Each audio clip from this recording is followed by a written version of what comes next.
radio program, he compared Donald Trump to Black Lives Matter.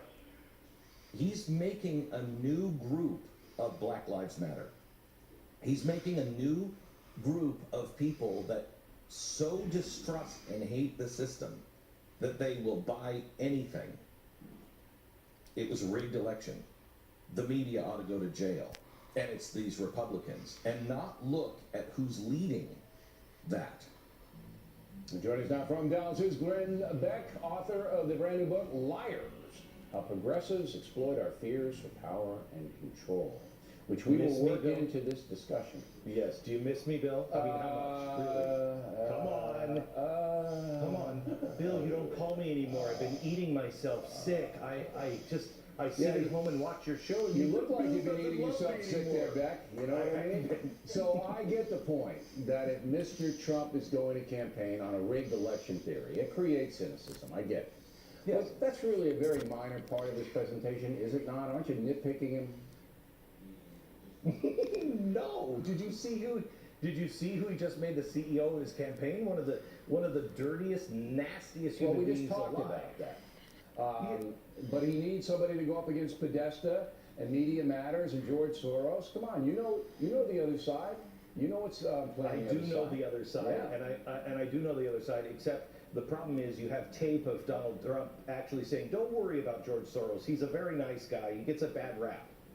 Come on. You saw what we did last night with Soros, right? He is a what? What did he do last night? Okay, we laid out the hacked emails about what he really wants to do, how he spent hundreds of thousands of dollars tracking people like Cliff May and Liz Cheney. You know, that he's a real bad hombre. And by the way, the DNC, we still have because he's given so much money, $13 million, to the Democrats this election cycle, we still are waiting a comment. Bernie Goldberg's on that case for tomorrow. But no, look, we know he's a bad guy. Donald Trump doesn't seem to know that he's a bad guy. Donald Trump doesn't seem to recognize bad guys. He's got Paul Manafort, who has direct ties, may end up in jail because he was funneling foreign money into lobbying firms. So you're believing all the hype that's put out there, but you don't know that for sure. You didn't investigate Manafort. Come on, Beck. I mean, you're throwing stuff against the wall. You don't have any evidence to put the man in jail, and you know you don't.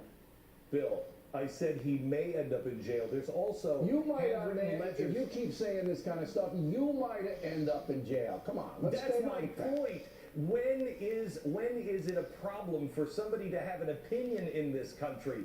Barack Obama, I thought, was bad. Donald Trump has people chanting, put them in jail about the press. When is someone's opinion on a public figure something that is jail-worthy and not First Amendment protected, Bill? This guy is a nightmare. No. He is a nightmare. Now, people get mad at you, to your radio listeners, some of them, on TV listeners. Do they get angry with you that you're so anti-Trump?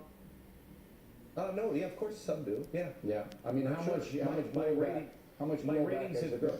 My ratings have grown by 25%. However, at the same time, I'm sure I've lost listeners as well. I don't do this, Bill, as you know. I mean, Bill, you used to say to me, I sat in your office and you gave me the best advice anybody's ever given me on multiple occasions. The first thing you said to me is, Beck, I'm watching your show. What are you doing? You're going to burn yourself out. There's so much. And I said, I'm not doing this for a long-term career here. You remember that? You said, you could be here forever. Just slow down. That's not who I am. I'm trying to tell what I believe is true, and I'm trying to warn people about what I think is coming. Okay, but here's the problem with that. Nobody doubts your sincerity. But in Chapter 5 of your book, which I actually am reading, okay? In Chapter 5, you lay out a very persuasive case that Barack Obama's progressive philosophy has really damaged the nation in many, many ways.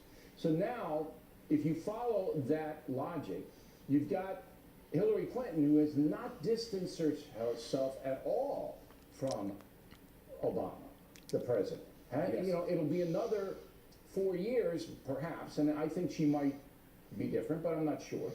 But she could be another 4 years of what you are saying has been tremendously destructive. So, yes. You know, you're killing both of them, leaving Americans. You talk about cynical, you're leaving them in the dust. Last word. No, I'm not leaving anybody in the dust. I'm not telling anybody what they should do. You should decide who is best, and there are other choices besides those two. No, they're not. It's going to be Yes, either there are. Clinton or Trump as president. There It are doesn't no other matter. choices. Then here's what you do. You go out and you campaign hard for those constitutional conservatives that will go serve in the House and the Senate. Donald Trump says he doesn't care.